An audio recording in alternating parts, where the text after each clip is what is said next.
안녕하세요. 역사를 사랑하는 박사입니다. 오늘은 주나라에서 한나라 문제 시기까지 한번 알아보겠습니다. 상나라를 멸망시키고 천하를 차지한 주나라는 봉건제를 통치 제도로 삼았습니다. 봉건제는 왕이 지방의 세력과 유럽과 대규모 시적창 왕족 등에게 토지 지배권을 인정하고 대신 충성 및 군사적인 조력 또는 일정한 세금을 상납받는 제도를 말합니다. 서양과 다른 점은 서양의 경우는 개혁 관계를 바탕으로 한 주정 고도였던 것에 비해 주나라는 혈연 관계를 개보안으로 모두 한 가족 같은 형태였다는 것이 차이점이었습니다. 즉 왕과 제후들이 핏줄과 혼인으로 이어지고 제후 임명에 관해서는 규정이 봉제로 부임시키는 것이 아닌 사람의 손길을 따라 닿지 않는 야생으로 파견보내 천명하고 곳을 개발해서 살게 했다는 점이 다릅니다. 이때 말 그대로 이때는 고대였습니다. 주나라가 제후들을 보내는 형태는 다음과 같습니다. 하늘로부터 관을 임받은 아들인 천자가 제후에게 책명이라는 의식을 거양하였다. 여기서 옥토와 백성을 수여한다는 내용의 임명성이 간책에 수여되었고 동시에 왕실 권위의 상징으로서 이익이 청동적인 제기와 검하고 의복과 검목의 장식 깃발들이 주어졌다. 제후는 그들을 받고 떠나 적과 싸우고 땅을 점령하여 역대를 만들고 결적들을 경례부라고 하고 말하는 경과 대부를 나누며 정치를 직접 담당하는 고위 벼슬아치를 책명하여 관리로 만들고 지방을 다스렸다. 이렇게 하면 천자로부터 제후 경대부에 이르기까지 모두가 하나의 거대한 절적이 되는 것이었다. 주나라 조정인 이봉이라고 하여 제후들이 공지를 받고 수백 있는 고난이 있었다. 그리고 제후들은 지역의 특산물 공답을 바쳐야만 하였다. 또한 조공이라고 하여 일정 시기에 따라 조정에 와서 황제를 비하해야 하였다. 주나라 천자는 틈이 나면 봉제를 둘러보면서 현지 사장포고 제후들에게 무력시기도 병행하였다. 이것이 순행이라고 하였다. 봉건제를 내리시면서 처음엔 미련의 여제를 만들 정도로 안전장치를 갖춰놓은 이유는 매우 단순하였다. 주나라 조정과 봉건제를 위해서 한 게 아니기 때문이다. 애초에 시대 본문 일반적인 인간이라면 제 것을 남들이 좋아할 리가 없다. 실제로 천자라 불릴 정도의 권력을 지닌 인물이 세금이나 충성 등을 대가로 받는다 할지라도 결국 제 땅과 백성을 남기는 행위를 좋아할 리가 없다. 무엇보다도 주나라 자체가 상나라의 제후국으로서의 상나라를 멸망시키고 주도권을 잡는 입장에서 마찬가지로 다른 제후국이나 제2, 3의 주나라가 나오지 않을 거라는 확신은 사실상 없다. 그러나 승정공이 주나라도 상나라를 상대로 단독으로 이긴 것이 아니었다. 지분 제후국을 포섭에 맞섬으로써 그들의 거센 장에 큰 피해를 보면서 승정국에게 되었다. 상나라 조정을 멸망시킨 뒤에도 그 전제 세력이 곳곳에 잔재에 안녕하고 있었다. 결국 주나라는 상나라의 자성 왕족 중 그나마 말을 잘 듣는 사람이었던 미자기를 제후로 삼아서 송나라를 만들어 분봉하는 식으로 불만 세력을 응립시키는 데 동시에 상나라의 양면을 완벽히 절제하는 것에서 손을 놓아야 하였다. 간단히 말하면 당대의 저열한文明 수준과 기술력에 기반한 중앙 집권적 통치 시스템 구축이 실패한 것이다. 부족한 권력과 국제적 입지 등 다양한 이유로 주나라는 위험수를 감수하고서라도 상나라의 정치 세계인 봉건제를 결성할 수밖에 없었다. 봉건제는 시간이 지나면서 두 가지 문제점을 드러냈다. 첫째는 당연하게도 세월이 흐르면서 혈연 관계가 점점 약해졌다는 것이다. 둘째는 동주 시대에 접어들면서 원래 수도였던 호경이 서유행에 박살이 나면서 낙양으로 도망쳐서 새로 나라를 일으킨 주왕실의 권위와 힘이 떨어졌다. 그러자 제후들을 감시할 수가 없어진 것이다. 제후들은 겉으로는 여전히 주나라 천자에게 복종했지만 실상은 제각기 천자가 다름없는 행실을 하였다. 서로 다툼을 위해서 맞으며 이것이 본격적으로 벌어진 것이 춘추시대. 춘추시대였으며 춘추시대가 막을 내리고 이어진 청국시대에 접어들면서 결국 추나라는 그 최선의 존중도 받지 못하고 처참하게 무너져 말았다.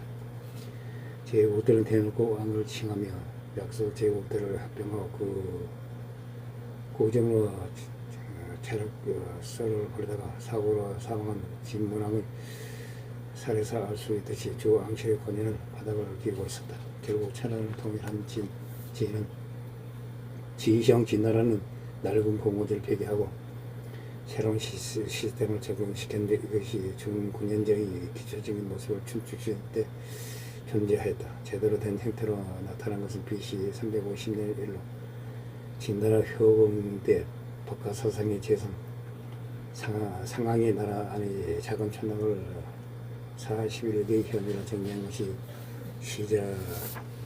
시작이다. 9년을 가장 간단하게 설명하며 황제의 명령을 받은 관리들이 이 임진을 따라 정왕의 명령을 이행하는 것이었다.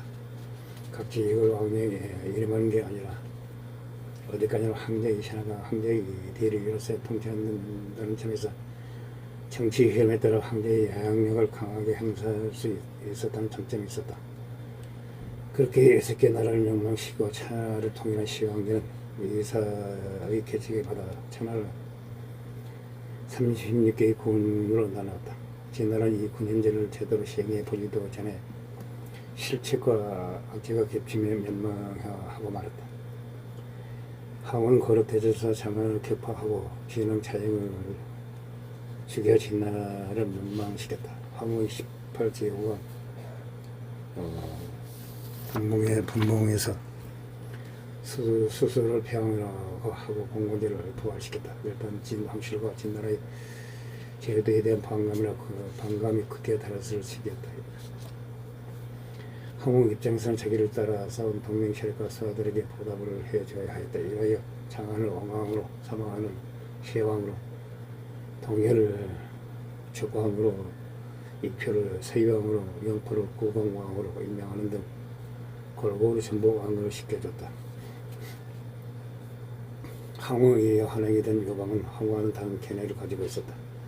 항우와 격돌하다 팽성전투에서 패배해 예기에 봉창한 요방은 장량과 예기를 불러 개척을 벌였다. 이때 예기는 멸망한 육국의 후예에게 봉투를 내려 연합에 공격하자며 공원제를 주장하여 유방의 마음을 허하게 하는 데 성공하였다. 하지만 창량은 격렬하게 이 제도를 반대하였다. 결국 창량의 개척을 받아들인 유방은 봉건 제도를 쓰는 것을 포기하였다. 그러나 독립적인 권단을 이끌고 있던 한실은 결국 원한대로 왕으로 봉해주었다. 마침내 헤어진 데서 황을 패배시키고 천하를 손에 넣은 유방은 이제 한나라의 통치 제도를 정하여야 하였다.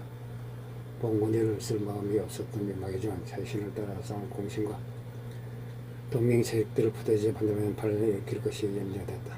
그러하여 기존에 있던 친왕을 그대로 인정하고 공신들을 예루로 삼아 일개 현을 다녀 한 봉을 지급해 그곳에서 생선 처세가 그들의 수입에 되도록 하였다. 그리고 유리한 왕국과 호국을 제외한 나머지 영토는 진나라의 9년제를 본받아서 다스렸다. 이러하여 봉건제 9년제가 섞인 통치체제가 탄생하였다.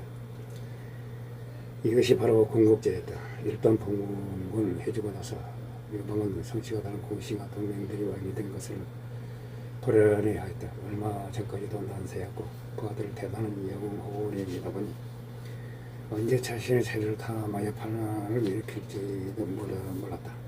한편 제왕들도 원래는 자신과 동거를 왕겠다고 황제가 된 유방을 경계하였다.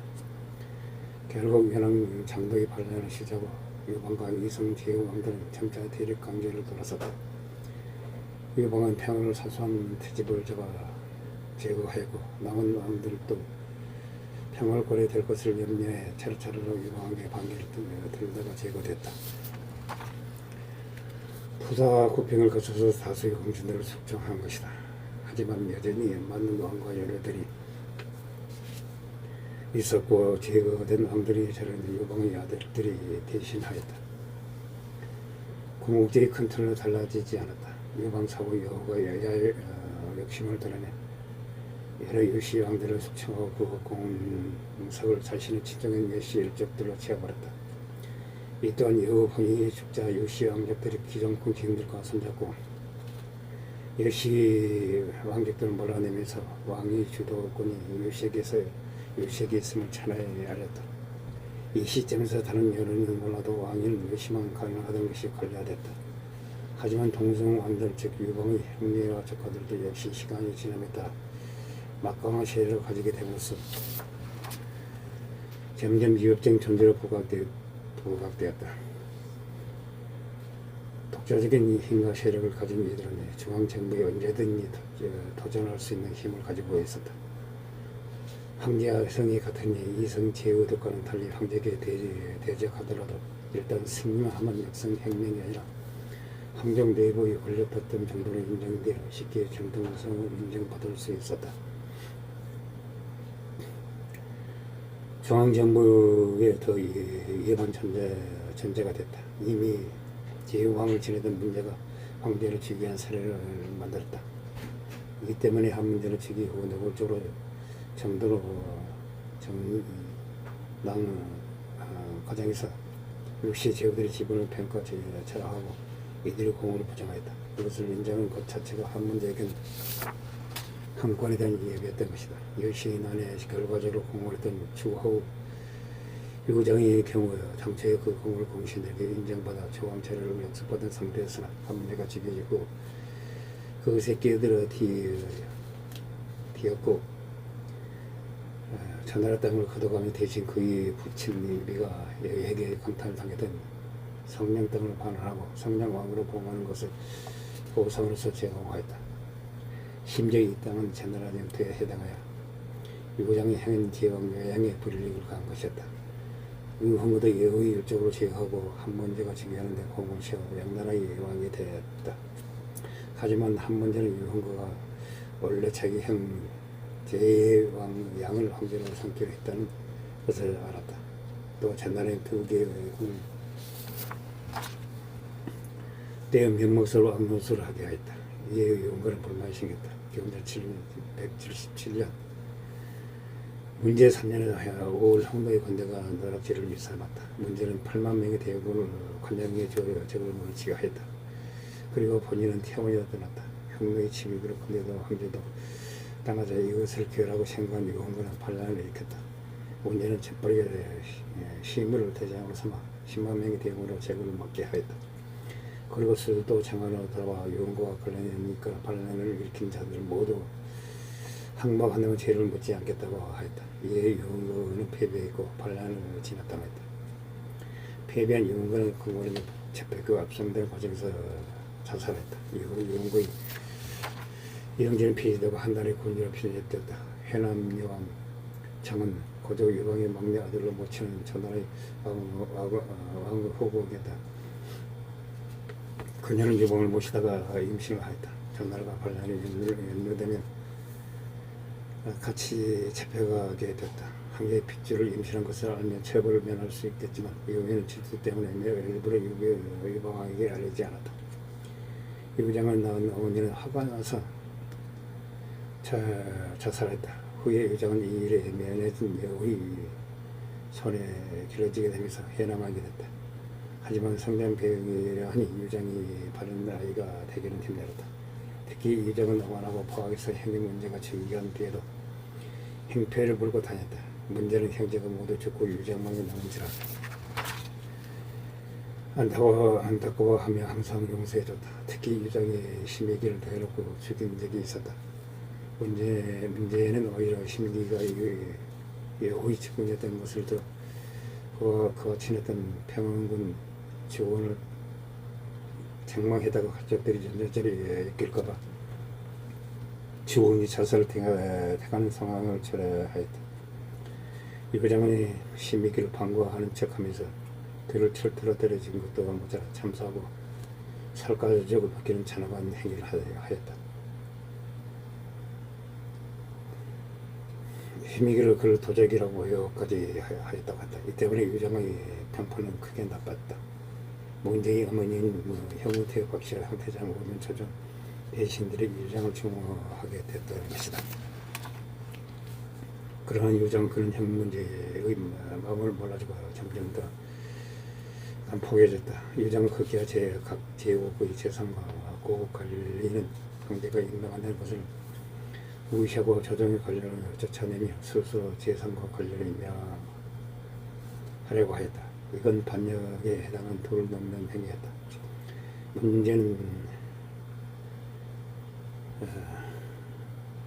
황제 문제는 동생을 청해서 일을 하러 갔다.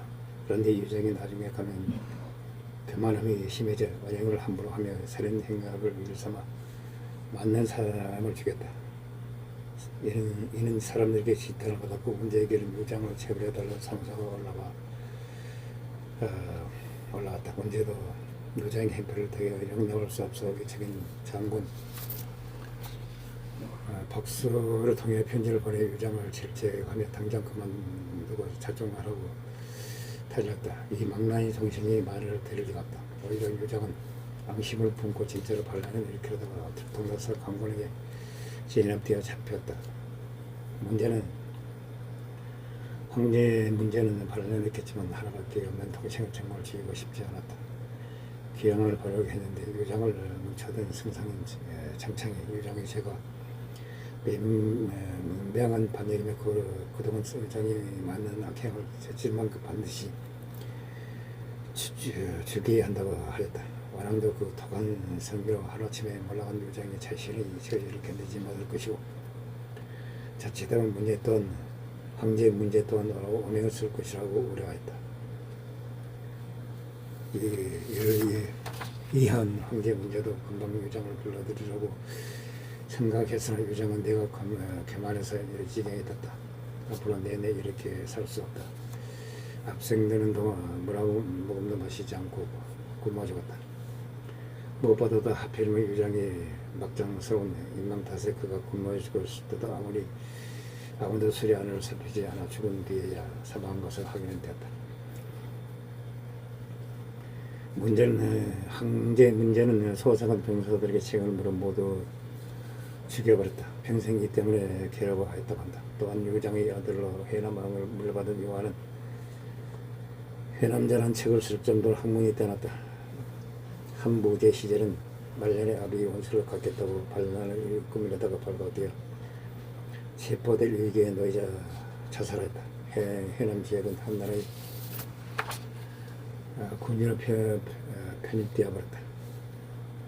천하나 사람이 원하는 추발과 친했다. 일찍이 해남왕 유장의 행패를 부릴 때 그의 봉투를 깎을 것을 주장하였다. 원하는 제후가 지나치게 힘이 세지고 교만은 반드시 우환이 생긴다 하면서 이들을 강하게 견제하라고 주장하였다. 당시 한나라 황제 문제는 이를 무시하였다. 얼마 안가 원왕의 말 따라 제후 중 한 명이던 유장이 반란을 일으키다 지났다고 했다. 유장의 아들 유한 또한 아버지 뒤를 위해 반란을 제가다가 독에 낮아 자살했다. 가의 기원전 168년 가인은 고작 20세의 나이로 최연소 박사가 될 정도로 유명한 인물이었다. 그런 미래에 있는 동성 제후왕과의 다툼을 꿰뚫고 성소를 올려 계획을 요구했다. 가의 계획 내용은 일단 제후왕들의 세력을 약화시키자는 것이었다. 왕들은 오히려 수십 명 더 포함하여 작게 갈라놓는 후 힘이 약해진 이들을 조정히 관리하자는 것이다. 그러자 황제 문제는 이 계획에 동의하지 않았다. 그러자 가인은 한발 올라서 문제의 아들이라 경제의 동생인 유무를 양날의 왕으로 삼으라고 하였다. 유무는 황실에 따라 충성이 확보하더라도 황태자인 경제가 훗날 황제가 될 때 그 도민이 되리라는 판단을 해서 했다. 문제는 이 말을 들어 유무를 양왕으로 봉하고 40여성을 지배하게 했다. 이 유무는 훗날 5조 7국에 난해서 광군을 이끌고 대활력을 벌려면서 한나라 경제가 제후왕들을 물리치는 데 큰 힘이 됐다. 문제는 가의 계획 자체가 등하지는 않아서 제후왕국을 폐지했다는 왕국을 폐지했다 부활하면서 부활하는 형식으로 가의 계획을 실천하였다. 기원전 165년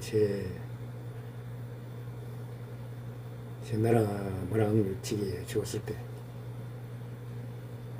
제나라를 통째로 조정에 직결제로 해서 했다가 기원전 164년에 기존 제나라를 제교서, 교동, 시천, 제법, 제남 여섯으로 나눠 왕의 여섯 아들 문왕의 이런 숙부에 해당하는 것을 나눠 봉했다고 한다. 또 해남 여왕 사후 그 영토를 하나에 없앴다가 기원전 169년의 영통에도 성냥 경왕의 아들인 성냥 공항을 해남으로 옮겨서 왕노릇을 하게 했다. 기원전 164년 천나라 불활과 동시에 해남도 해남 형산 여광시에서로 나눠 해남 여왕의 시의 아들에게 나눠줘 봉했다. 이상 천나라에서 한나라 문제 시절에 대해서 알아봤습니다. 당시 부정합니다. 양해 부탁드립니다. 감사합니다.